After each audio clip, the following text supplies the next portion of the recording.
ایک واقعہ بھی میں نے اسے میڈیا پہ پڑھا تھا چند سالوں پہلے، تو وہ کچھ سوشل میڈیا کی توسط سے آگے بھی پہنچا. میں اشارہ کر رہا ہوں فقط کہ امام ابو حنیفہ تشریف لائے تھے امام جعفر صادق کے پاس، اور انہوں نے آ کر یہ کہا کہ مجھے آپ کے بیٹے کے بارے میں ایک بات عرض کرنی ہے. موسی کاظم علیہ السلام، امام کا بچپن تھا، کہ آپ کے بیٹے نماز پڑھ رہے تھے ایک ایسی جگہ سے کہ جہاں ان کے سامنے سے لوگ گزر رہے تھے. اچھا یہ تو جانتے ہو نا فقہ حنفی اور فقہ جعفری کا ایک فتوے میں اختلاف ہے. فقہ حنفی کے مطابق کیا ہے کہ جہاں کوئی نماز پڑھ رہا ہو تو سامنے سے نہیں گزر سکتے. اب وہ کیسے گزر سکتے ہیں اس کی ویڈیو نماز پڑھ رہے ہیں، گویا یہ نماز پڑھ رہے ہیں اور ہم دونوں نکلنا چاہتے ہیں. اب 2 ہو یا 100 ہو، وہ میں ایک طریقہ بتاؤں گا کہ اس سے جتنے چاہیں صاحب نکل سکتے ہیں. تو ہم دونوں گویا نکلنا چاہتے ہیں یہاں سے. تو ایک عیسائی بھائی ان کی طرف پیٹ کر کے کھڑا ہو جائے، بالکل ان کی سیدھ میں کھڑے ہو جائیں.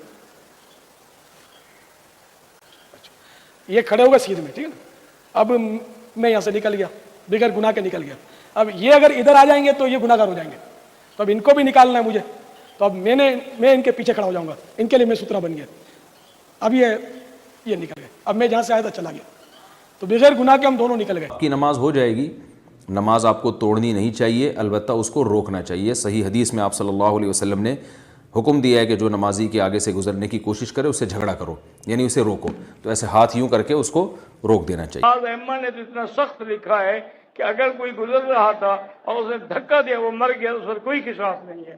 کیوں کیا نمازی کیا؟ ایسے کھڑا ہو اس کے سامنے سے کوئی یوں گزرو، کوئی سامنے پہلے ایک گزر جائے پھر دوسرا گزر جائے.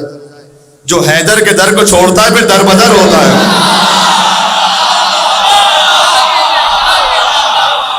امام ابو حنیفہ نے شکایت کی کہ اے فرزند رسول جعفر صادق علیہ السلام، آپ کے فرزند موسی کاظم وہ نماز پڑھ رہے تھے ایک ایسی جگہ سے کہ جہاں سامنے سے لوگ گزر رہے تھے. امام جعفر صادق نے خود جواب نہیں دیا، فرمایا کہ میرے بیٹے کو بلاؤ. امام موسی کاظم تشریف لائے، کہا آپ ان سے پوچھ لیجیے. اب مجھے نہیں معلوم کتنے آپ مومنین اس مجلس میں تھے کہ جو ہم نے امام حسن علیہ السلام کی دسترخوان اور شہادت کی مناسبت سے پڑھی تھی آپ ہی کے علاقے میں.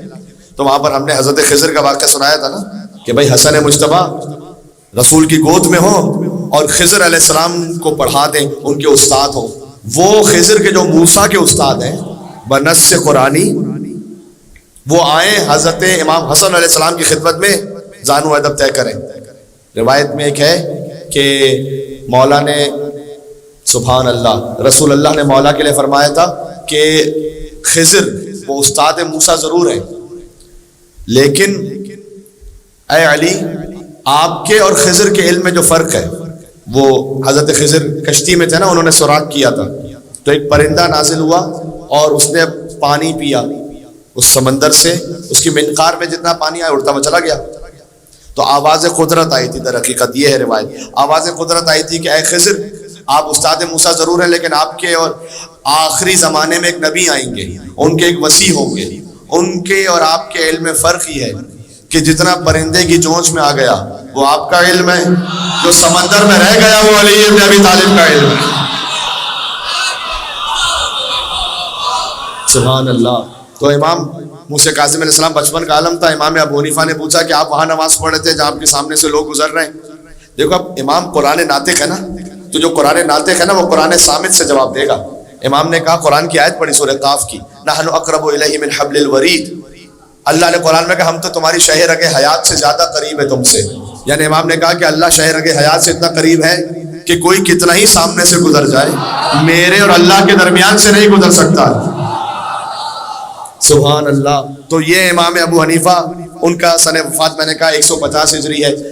امام شافعی وہ اسی زمانے میں، امام مالک 179 ہجری میں ان کی وفات ہوئی. امام احمد ابن حنبل ان کی ولادت ہوئی 163 ہجری میں. 9 سال کے سن میں فتویٰ دینے کے قابل ہو گئے، اپنا الگ درس منعقد کیا کرتے تھے. ان کی وفات ہے 204 ہجری میں. تو یہ سارے ائمہ اربعہ یہ سب کے سب ہیں 7ویں اور 8ویں امام کے زمانے میں. بات پہنچ گئی.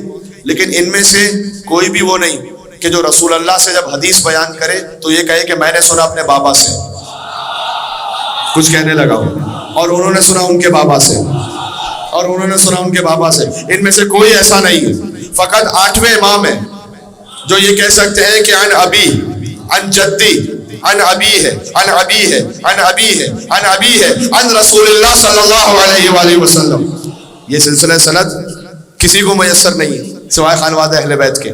یہی تو حدیث سلسلۃ الذہب ہے جو مولا رضا کی ذریعے پر لکھی ہوئی حدیث کہ میں نے سنا اپنے بابا موسی کاظم سے, انہوں نے سنا ان کے بابا جعفر صادق علیہ السلام سے, یہاں تک کہ رسول اللہ صلی اللہ علیہ وآلہ وسلم. بعض سلسلہ سند رسول اللہ پہ بھی نہیں رکتے اور بھی آگے. رسول اللہ سے آگے کون ہے؟